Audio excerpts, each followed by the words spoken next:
You do have a choice. You love rumors, you love issues, you love problems, you love people calling you with their problems. You love it. That's why at the end of every night you are drained, because you are submerged yourself in dysfunctional things, people, and situations. I have a schedule and I execute the schedule. Parts of my day are very structured. Parts of my day are very disciplined, which gives me freedom in other parts of the day. I was sick of living in my car. I've been living in my car for 3 years. I was sick of not having money. And so for me to quit, and see, that's what people do. People quit when it's at their hardest moment. But if it's at your hardest moment, why would you quit? I mean, think about it. If you're going through hell, why stop there? Move, keep going. Your life is working. If you don't like what you have produced, you are director, you are the star, you wrote this script. You lost sight of the long-term goal, and it faded. It faded from memory, and the passion dried up, so we stopped the daily tasks that will allow us to achieve our goals. And you began to rationalize. Maybe I can't. Maybe I don't really want to. Maybe this goal isn't for me. And so you give up. You let it go. No, don't do that. When you go to sleep at night, how are you going to feel about your day? All depends on who you decide to include in your day. You got 24 hours in a day. Stop running around acting as if you don't have a choice. You do have a choice. You have to become a totally different human being.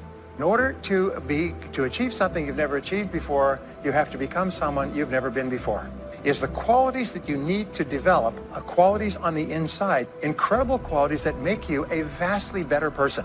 Not only better in terms of character, discipline, decision-making, strength, and so on, but they make you a far better person. They round out your character in a far better way.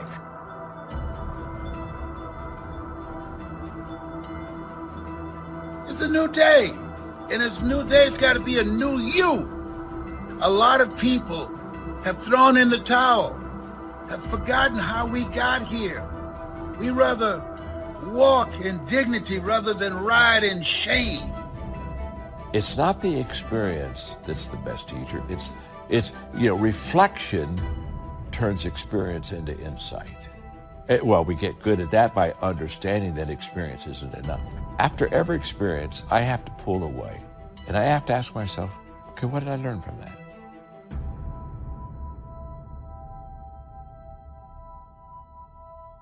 How you think and how you feel creates your state of being. So if you think insecure thoughts, in a matter of seconds, you are going to feel insecure. Your brain is monitoring how you're feeling, and you think more insecure thoughts. And the repetition of that cycle conditions the body to become the mind of insecurity. And then the person says, I am insecure. Don't go untouched. Don't go unmoved. When you walk out of here, open yourself up. Don't build up the walls. Take the walls down. Let yourself be touched by what's going on out there. Let your heart get touched. Your life comes down to your decisions, and if you change your decisions, you will change everything. And at some point, I think we all hit that moment in life where things just are not going how you thought they would go. And what's amazing about those moments is we all respond very differently. And so imagination then gives us the ability to create the inner picture. We have an inexhaustible imagination. And so consequently, we have an unlimited future. When you start anything, the first step, you're excited. And then you take another step and another step. The enthusiasm from the beginning starts to fade out. Your future is in your hands. You know what that means? You got to work on your mind.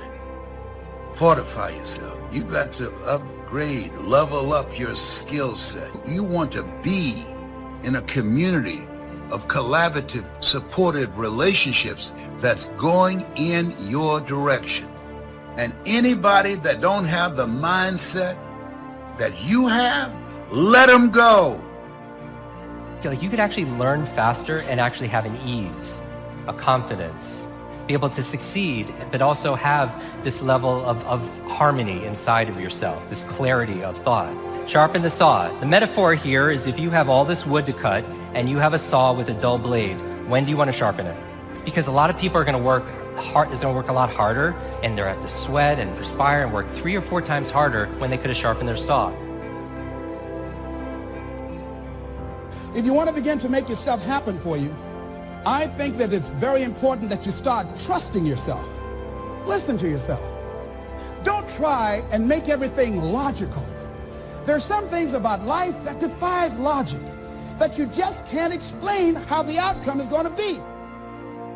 And then at the very end of the day, what I do, one of the last things I do after my prayer is I read through my goals and my dreams. I picture them. When I get my sleep, it's going to work on revealing to me. It's playing back the video, believe it or not, of my day in my mind, and it helps me wake up ready to get them as well. They have the magic touch.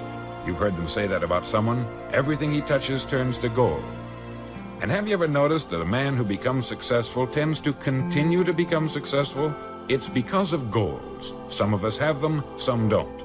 People with goals succeed because they know where they're going.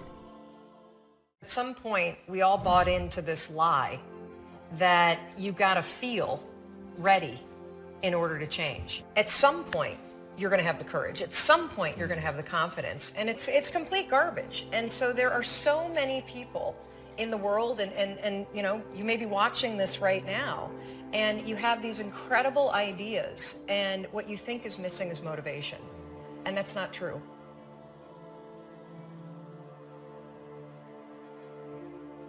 We say that success is not an accident. Failure is not an accident. So if you just follow the tracks of other successful people, no matter where you're starting from, you eventually get to the same place that they get.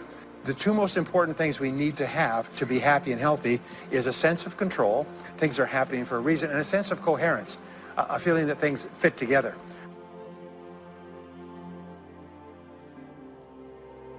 Just get stronger.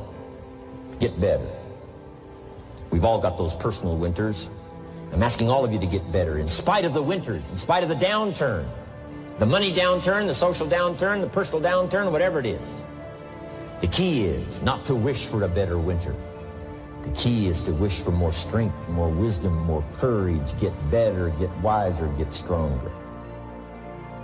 Waking up early, working out every day, if you start with those 2 kind of cornerstones, and then the other thing is, you know, figure out what you're going to do during the day. Don't go to bed without a plan of how you're going to handle the next day. To go forward or to go back. You're going to always have that decision. I made all of my dreams bigger than my fears.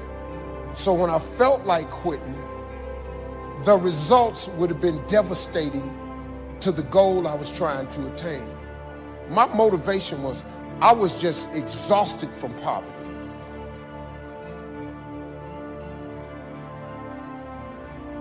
The promise of the future is an awesome force.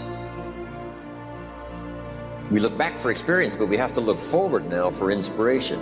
And what gives us inspiration to get up in the morning and do our job, learn skills, develop all that we can possibly be, is the promise of the future. And it can be so powerful that it can overwhelm any adversary you might have, any difficulties you might have. Here's a key phrase: reasons make the difference in how your life works out. Reasons make the difference in your appetite and zest for taking on the challenge, doing the job, becoming successful.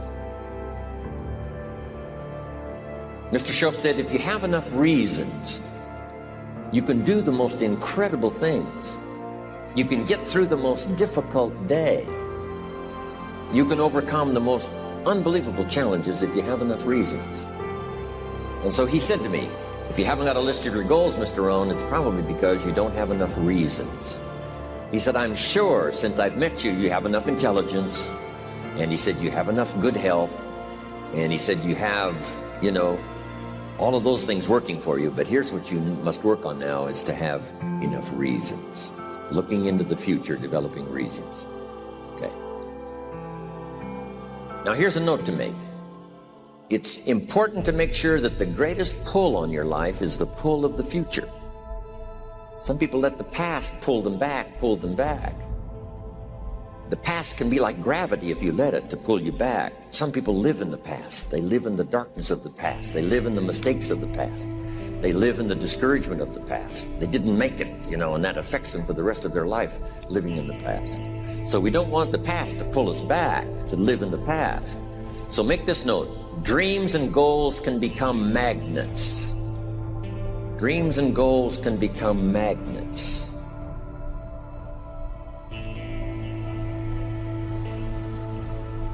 And the stronger the goal, the higher the purpose, the more powerful the objective, the stronger this magnet is that pulls you that direction.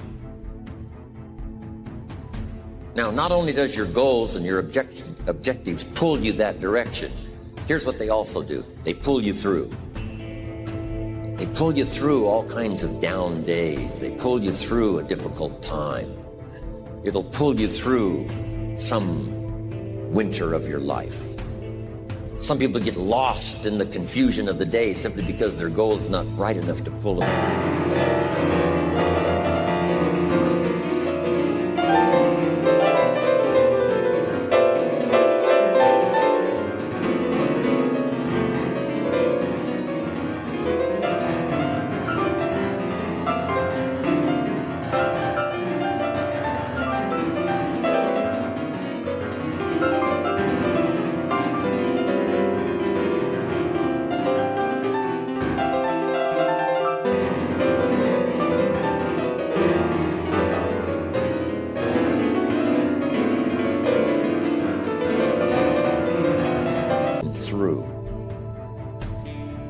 Next, it's goals that drive us to take advantage of the spring. Why would the farmer put the plow in the ground in the spring if he couldn't see the vision of the harvest when the summer is finished? Is it possible to see the finished harvest? And the answer is yes.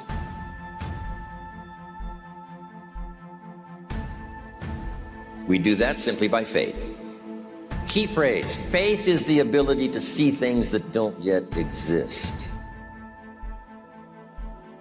So here's what we want to do in our goal setting session, is to start looking into the future of what you would like to accomplish, and where you would like to go, the person you would like to be, and see if you can't get a better picture of the finished objective. See yourself there, see yourself in possession of.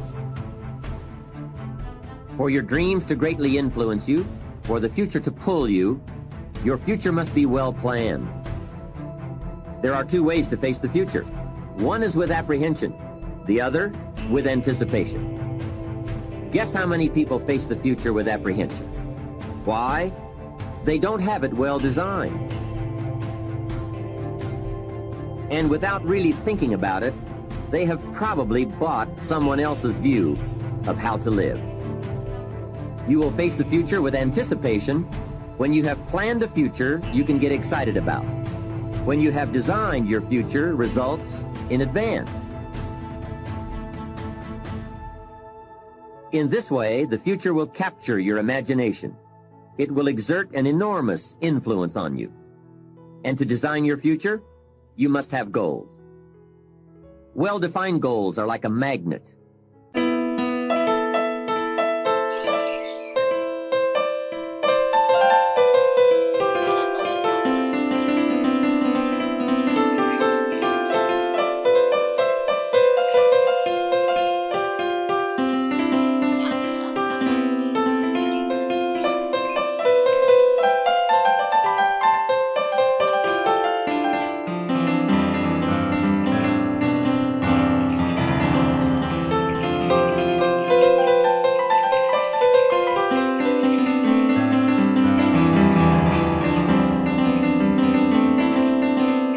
They pull you in their direction, And the better you have defined them, the better you have described them, the harder you work on them, the stronger they pull.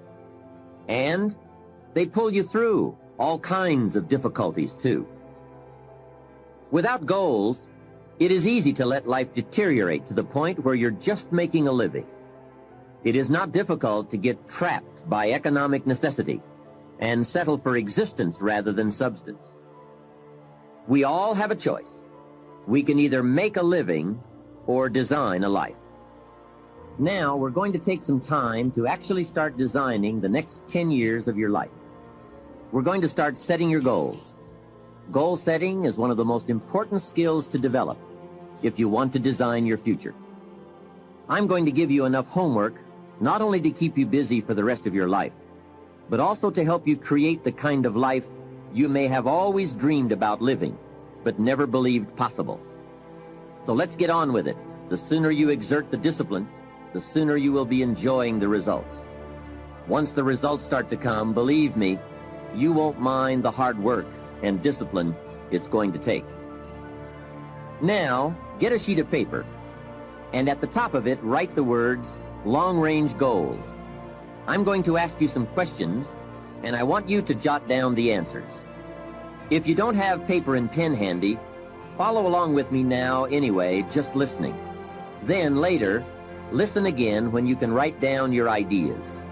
After I've asked the questions, which is the first part of this exercise, you can stop the tape and work on your answers.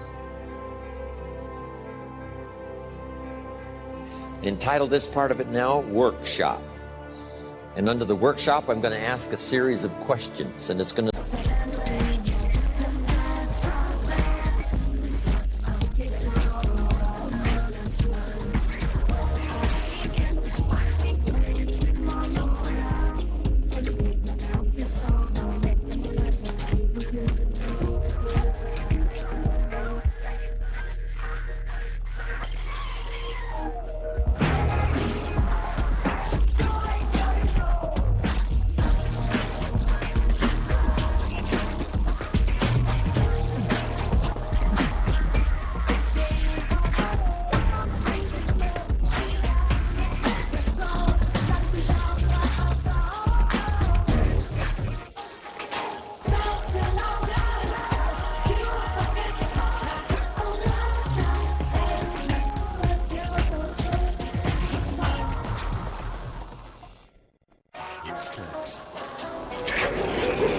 serve as a model so that you can teach this to your children, you can teach it in classes, you can teach it anywhere. Under the workshop, now here's the first question. What 5 things have you already accomplished that you're proud of? Let's take some credit before we go to work on the future. We've accomplished some things in the past. Let's give ourselves credit for that. What 5 things have you already accomplished that you're proud of? So I want you to make a note of that question, and then I want you to do the exercise. Make a list of 5 things that you can think of that you've already accomplished that you're proud of. Next question. What do you want in the next 10 years? I want you to make a list of at least 50 items. Now, this is not what you think you can get. This is what you want. If everything fell into place and you could have anything you wanted in the next 10 years, what would that list be? Not something you think you can earn, not something you think you can buy, not something you think you can, finally be so successful you can get. This is what would really do it for you the next 10 years. I want you to make this list. And here's the deal now. I want you to put each item one under the other. Not side by side, but one under the other.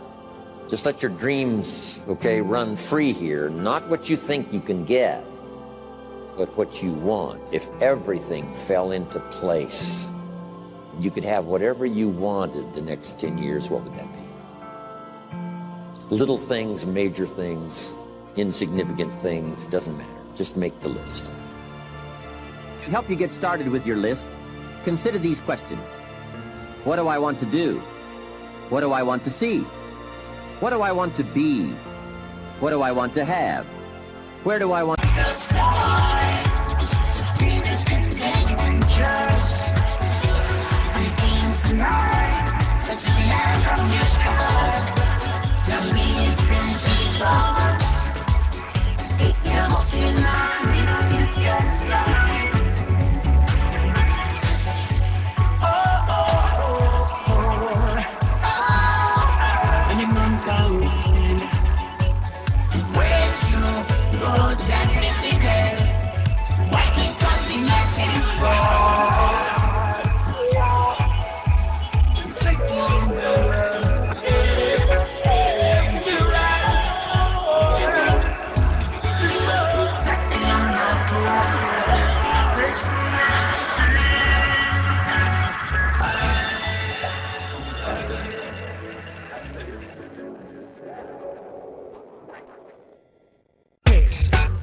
go?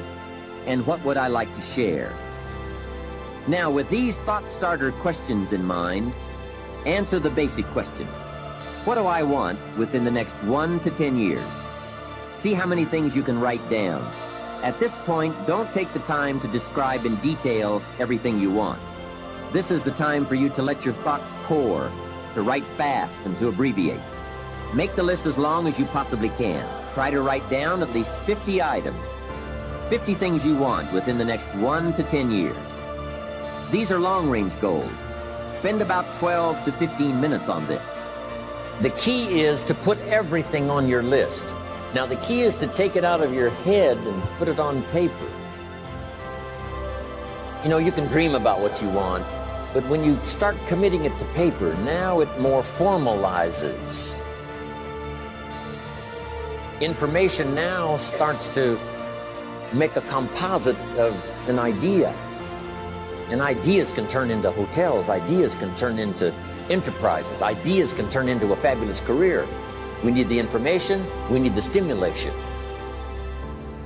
What experiences would you like to have in the next 10 years?